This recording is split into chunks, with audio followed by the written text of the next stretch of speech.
So these are these rims on here, they're known as split rims. So all these extra bolts here, you unbolt them and the rim comes apart in two pieces. So that way you can do a tire change without a tire machine. And then once you put the new tire on, you just bolt them back together and then you can reinstall them. So another feature we can talk about is you'll notice that the radiator is sitting on the hood and it's not lined up on the front.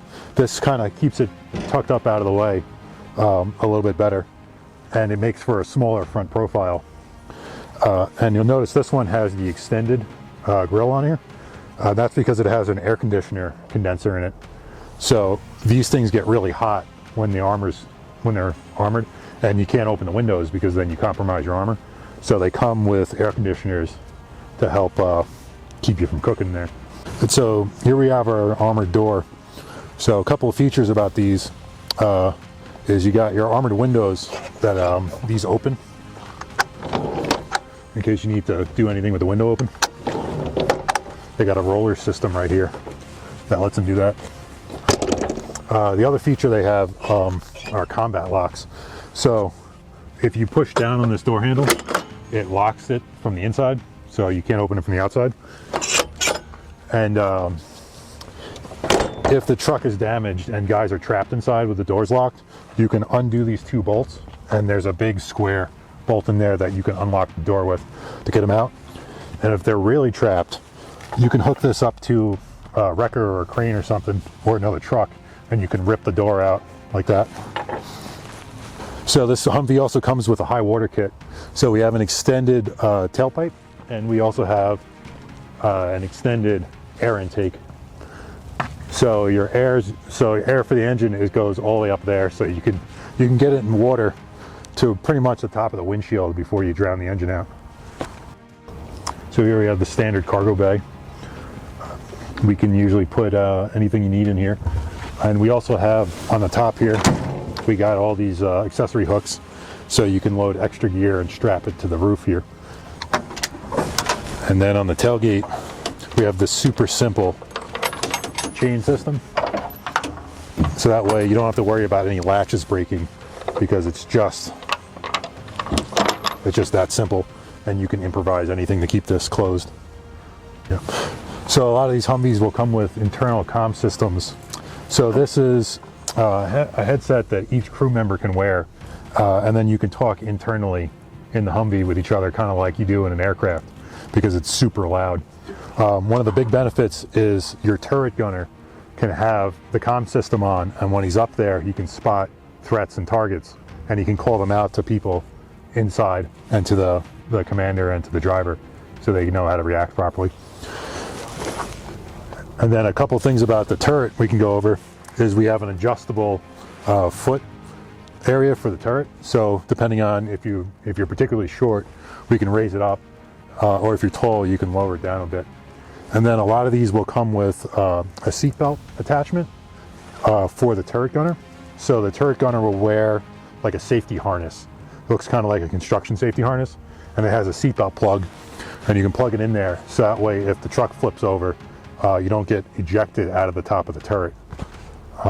So the standard procedure, if it rolls over and you're wearing the harness, is to crouch down as low as you can get and try to get below the top of that turret, so you can survive the rollover.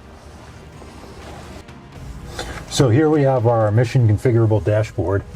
So you can set this up however you want. A lot of guys will run radios here. This is the standard U.S. military radio mount system.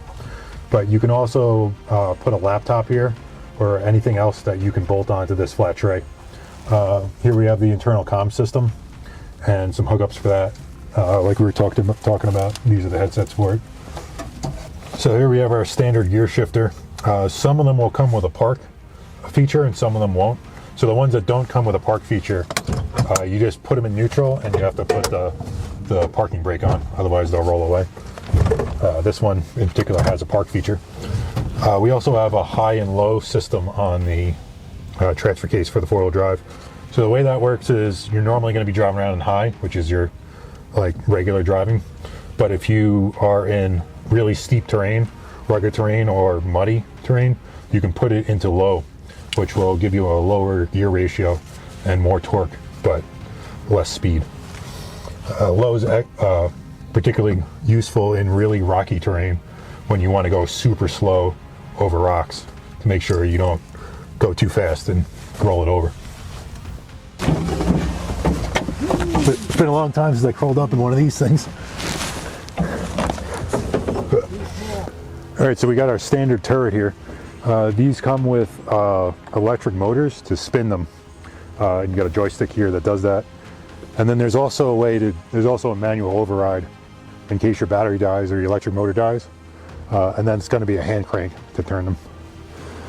They come with a chicken shield and a standard US military mount.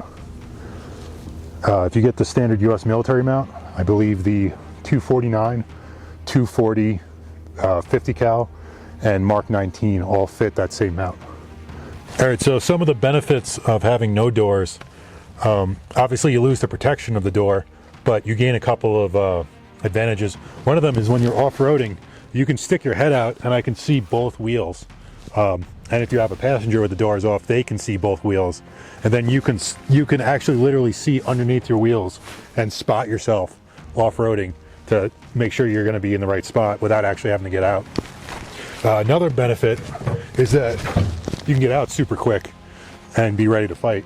And you can also get back in pretty quick without having the door in the way. And another benefit is you can hear things. So when the engine's running, it's really loud, but if you have the engine off and you're just sitting in it, you can hear much better and you have better situational awareness. You also have better peripheral view and you can see the ground all the way straight down.